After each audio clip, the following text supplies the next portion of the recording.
ప్రియమైన సోదరి సోదరులారా, కూడి వచ్చిన మీ అందరికీ ప్రభు పేరట వందనములు తెలియజేస్తూ ఉన్నాను.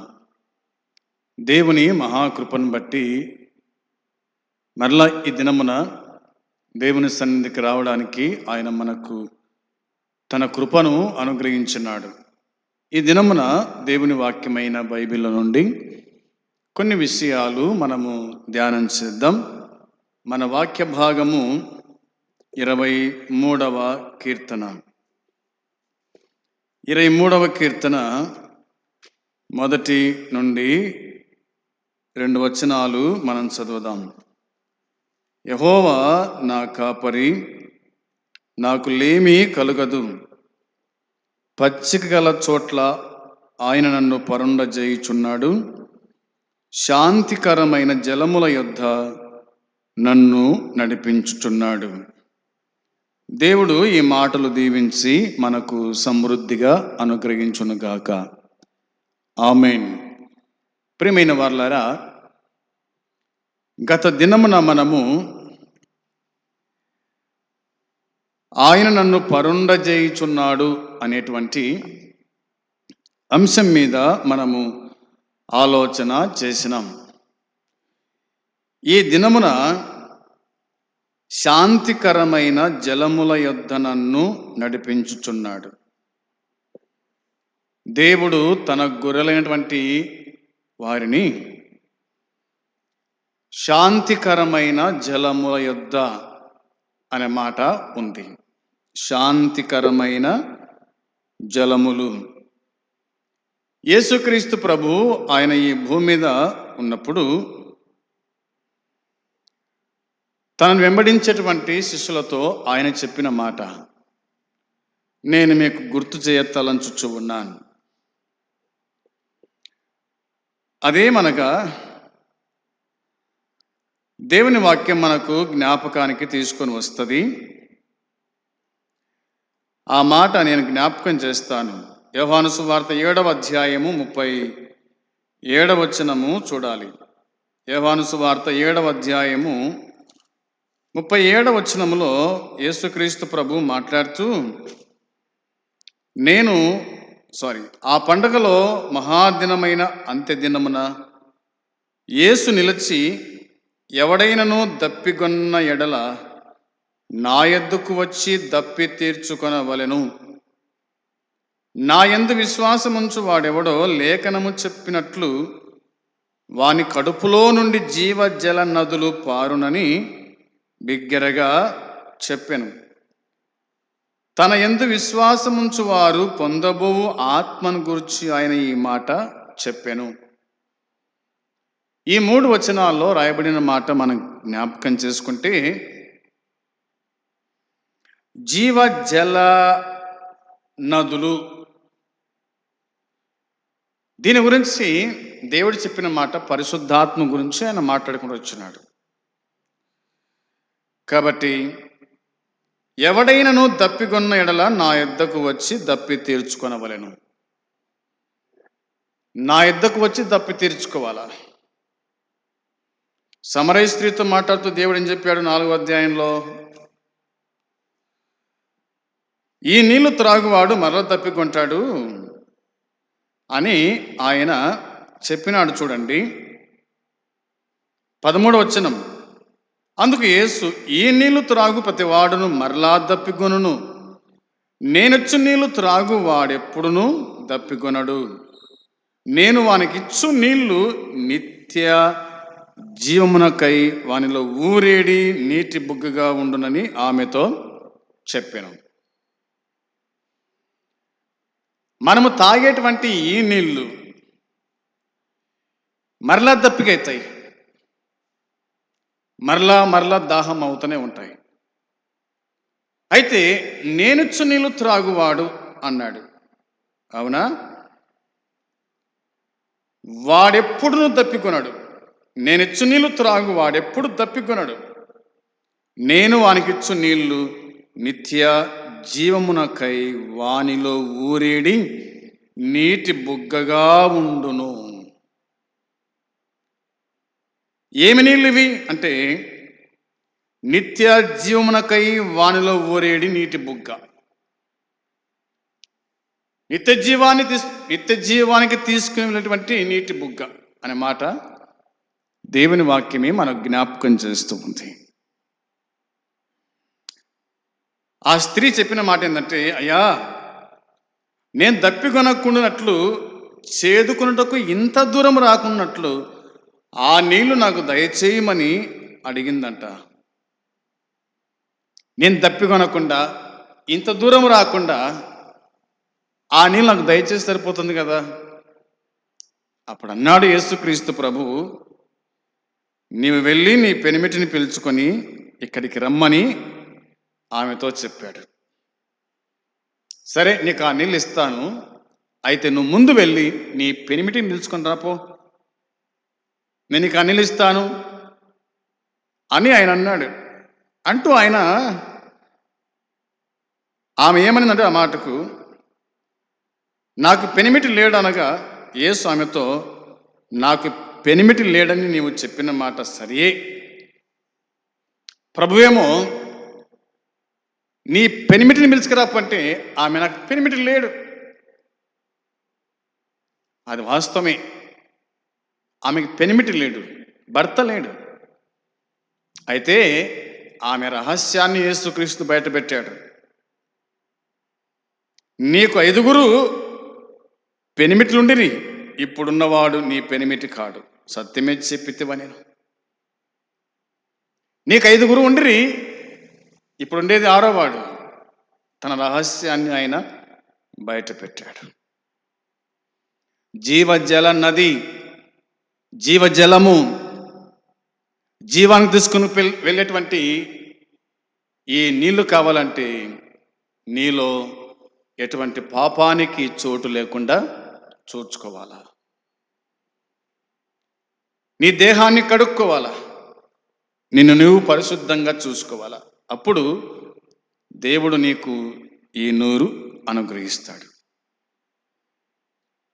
ఈ విషయాన్ని మనము గుర్తుంచుకుందాము. ఎవడైనా దప్పికొన్న ఎడల నా యొద్దకు వచ్చి దప్పి తీర్చుకోండి, నా యొద్దకు నేను మీకు దాహం ఇస్తాను అన్నాడు. 38లో, నా యందు విశ్వాసం ఉంచు వాడెవడో లేఖనము చెప్పినట్లు వాని కడుపులో నుండి జీవజల నదులు పారును. లేఖనము చెప్పినట్లు వాని కడుపులో నుండి జీవజల నదులు పారును. నదులు పారుతాయి, జీవజల నదులు పారుతాయి అంటూ ఆయన అన్నాడు. తన యందు విశ్వాసముంచు వారు పొందబో ఆత్మను గురించి ఆయన ఈ మాట చెప్పినాడు. అర్థమైందా? తన యందు విశ్వాసముంచి పొందబో ఆత్మ గురించి ఆయన ఈ మాట చెప్పాడు. పొందబో ఆత్మను గురించి ఆయన ఈ మాట చెప్పినాడు. ఆత్మ గురించి చెప్పాడు, పరిశుద్ధాత్మ గురించి చెప్పినాడు, సత్యస్వరూపియగు ఆత్మ గురించి చెప్పినాడు, సర్వసత్యములోకి నడిపించేటువంటి ఆత్మను గురించి ఆయన చెప్పినాడు. ఇది మనము గ్రహించు వారమై ఉండాలని నేను మీకు జ్ఞాపకము చేస్తూ ఉన్నాను. దేవుని వాక్యంలో మనం ఇలా చూస్తాం. యోహాను సువార్త 10:10లో, యోహాను సువార్త 10వ అధ్యాయం 10వ వచనంలో వ్రాయబడిన మాట, గొర్రెలకు జీవము కలుగుటకును అది సమృద్ధిగా కలుగుటకును నేను వచ్చితనని మీతో నిశ్చయముగా చెప్పుచున్నాను అన్నాడు. గొర్రెలకు జీవము కలుగుటకు, జీవము కలగడానికి నేను వచ్చినాను, అది సమృద్ధిగా కలగాలి అని ఆయన ఆశ. సమృద్ధిగా ఇచ్చేవాడు ఆయన, కొద్దిగా ఇచ్చేవాడు కాదు, కొద్దిగా తాపేవాడు కాదు. సమృద్ధిగా ఆయన జీవజల నదిని ఇచ్చేటువంటి దేవుడు అన్నమాట ఇందులో మనము చూడగలుగుతూ ఉన్నాం. ఇక నేను ముందు కొనసాగుతాను. చూడండి, 1 కీర్తన 3వ వచనంలో, 1 కీర్తన 3వ చరణం మనం చూడగా, అతడు నీటి కాలవల యోరన నాటబడినవదై ఆకు వాడక తన కాలమందు ఫలమిచ్చట్టు వలె ఉండును, అతడు చేనుదంతయు సఫలమగును అనే మాట ఉంది. అతడు నీటి కాలువల యోరను నాటబడినదై. అతడు అంటే దుష్టుల ఆలోచన చొప్పున నడవక, పాపుల మార్గమున నిలవక, అపహాసకులు కూర్చుని చోట కూర్చుండక, యెహోవా ధర్మశాస్త్రమునందు ఆనందించుచు దివారాత్రము దానిని ధ్యానించువాడు. దివారాత్రము వాక్యము ధ్యానించేటువంటి వాడు ఎక్కడుంటాడంట అంటే, అతడు నీటి కాలువల యోరన నాటబడినదై ఆకు వాడక తన కాలమందు ఫలమిచ్చట్టు వలె ఉంటాడు. దేవుడు తన పిల్లలను అలా చేస్తాడు. అతడు ధన్యుడు, అతడు ఫలిస్తాడు, అతడు ఫలాన్ని ఇస్తాడు అని ఈ వచనం మనకు జ్ఞాపకము చేస్తూ ఉంది. రండి 46:4 కీర్తనల గ్రంథం 46:4 ఒక నది కలదు, దాని కాలువలు దేవుని పట్టణమును, సర్వోన్నతుని మందిరపు పరిశుద్ధ స్థలమును సంతోషపరచుచున్నవి. ఇక్కడ మనం గమనించవలసిన మాట చూడండి. ఒక నది కలదు అన్నాడు. ఒక నది కలదు. ఇది దేవుని నది. ఇది దేవుని నది అంటే ఆయనకు నమ్మకమైన ప్రజల మధ్య ఎడతెగక ప్రవహించే ఆయన కృపను, మహిమను, శక్తిని ఇది సూచిస్తూ ఉంది. దేవుని నది అనే మాట మనం చెప్పుకున్నాం. పరిపూర్ణ జీవితాన్ని ఇచ్చే ఈ నది దేవుడైన తండ్రి నుండి, దేవుడైన కుమారుని నుండి, దేవుడైన పరిశుద్ధాత్మ నుండి ప్రవహిస్తూ ఉంటుంది.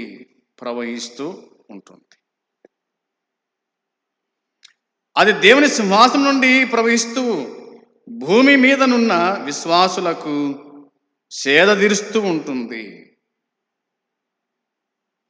పరలోకములో ఉన్న విశ్వాసులకు నిరంతరము సేద తీరుస్తూ ఉంటుంది. ఈ నది ముఖ్యమైన దీవెన ఏమిటంటే, అది దేవుని ఆయన ప్రజల మధ్యకు తీసుకొని వస్తూ ఉంది. సైన్యములకు అధిపతి యెహోవా మనకు తోడై ఉన్నాడు. ఆయన నది, అది జీవజల నది అని దేవుని వాక్యం మనకు గుర్తు చేస్తూ ఉంది. ఈ నది వద్దకు మనం రావాలా? ఆయన నడిపిస్తాడు, ఆయన సేద తీరుస్తాడు, ఆయన మనకు దాహమును తెరుస్తాడు. మరెన్నటికీ దాహం కాకుండా. ధనవంతుడు అన్నాడు కదా, నేను ఈ అగ్నిజ్వాల యాతన పడుచున్నాను, నా నాలుక ఎండిపోతూ ఉంది అన్నాడు. అయితే లాజరు అదేమీ కూడా చెప్పలేదు.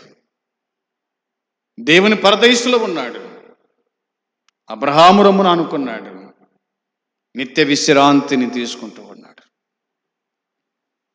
దేవుడే తన పరలోకపు రాజ్యాన్ని అనుగ్రహించినట్టుగా దేవుని వాక్యం చెబుతుంది. ప్రియమైన వారలారా, ఆయన యొద్దకు వస్తే నీకు నెమ్మది, ఆయన యొద్దకు వస్తే నీకు విశ్రాంతి, ఆయన యొద్దకు వస్తే నీకు ఆకలి ఉండదు, దాహం ఉండదు. ఆకలి దప్పులు లేని ఆనంద రాజ్యం.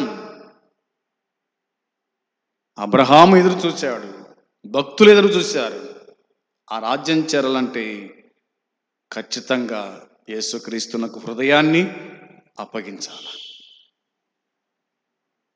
ఆయన విశ్వాసం ఉంచాలి, పాపక్షమాపణ పొందాలి, మారు మనసు పొందాలి. రక్షణ పొందితే ఆ రాజ్యము నీకు దక్కుతుంది.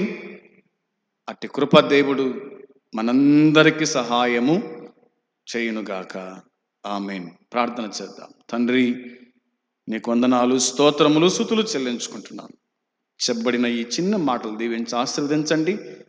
వారి హృదయాల్లో కార్యము జరిగించి ప్రతిఫలం దయచేసి కాపాడుమని యేసుక్రీస్తు నామంలో అడుగుతున్నాము తండ్రి. ఆమేన్. తండ్రైన దేవుని ప్రేమ, కుమారుడైన యేసుక్రీస్తు కృప, పరిశుద్ధాత్మ సన్నిధి సహవాసం కూడి వచ్చిన మనకు సకల పరిశుద్ధులకు ఇప్పుడు ఎల్లప్పుడూ సదాకాలము తోడై ఉండునుగాక. ఆమేన్.